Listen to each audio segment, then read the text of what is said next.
क्या होगा जब एक बहू को इज्जत देने के बजाय नौकर बना दिया जाए, जब बच्चों के मना से दूध तक छीन लिया जाए, और जब एक ऐसा राज सामने आने वाला हो जो पूरे घर की बुनियादें हिला दे।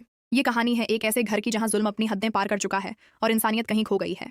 राजेश्वरी ने रोही और उसके पूरे खानदान को जलील करने की ठान ली है। उन्हें घर का फर्द नहीं बल्कि नौकर समझा जा रहा है।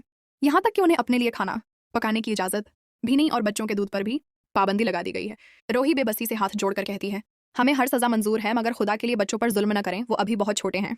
मगर उसकी ये फरियाद भी किसी के दिल को नहीं पघलाती। दूसरी तरफ नहर अपने बाप की इज्जत के लिए जुटकर खड़ा हो जाता है। जब उसके वालिद के साथ बदतमीजी की जाती है तो उसका सब्र जवाब दे जाता है और वो गुस्से में कहता है, अगर मेरे पापा को हाथ लगाया तो मैं किसी को नहीं छोड़ूंगा। उसे एक जमले से पूरे घर में जैसे आग लग जाती है। माहौल मजीद कशीदा हो जाता है और हर तरफ नफरत, गुस्सा और चीखो पुकार गूंजने लगती है। घर का हर फर्द किसी न किसी आजमाइश में है। कोई अपनी इज्जत बचाने की कोशिश कर रहा है तो कोई अपने प्यारों को तकलीफ में देखकर टूट रहा है। इसी दौरान पनकू एक अजीब कश्मकश में मुब्तला है। उसे बार बार ऐसा महसूस होता है कि उसने पलक को देखा है, कभी खिड़की के पास, कभी दरवाजे के पीछे, जैसे वो छपकर उसे देख रही हो। मगर जब वो ये बात दादी को बताता है तो वो उसे यकीन दिलाती है कि वो पलक नहीं बल्कि उसकी आत्मा है, एक ऐसी रूह जो अभी तक इस दुनिया में भटक रही है। पनकू का दिल ये मानने को तैयार नहीं।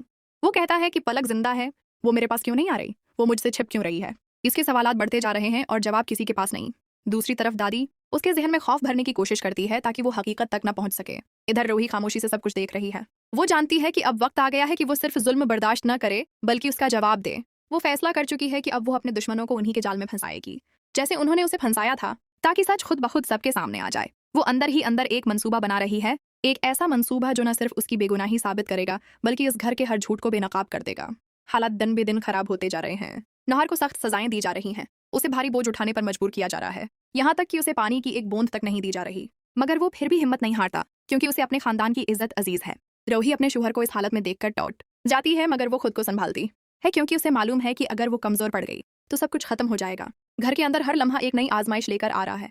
कोई किसी पर रहम करने को तैयार नहीं, हर कोई सिर्फ अपनी ताकत दिखाना चाहता है। लेकिन इस सबके बीच एक सवाल सबके जहन में गूंज रहा है कि क्या पलक वाकई जिंदा है या ये सब एक धोखा है। अगर वो जिंदा है तो कहाँ है और क्यों छिप रही है, और अगर वो वाकई एक आत्मा है तो फिर उसका मकसद क्या है। कहानी अब एक ऐसे मोड़ पर पहुंच चुकी है जहां हर राज एक नया तूफान लेकर आएगा, हर सच एक नया हंगामा खड़ा करेगा और हर किरदार को अपने किए का हिसाब देना पड़ेगा।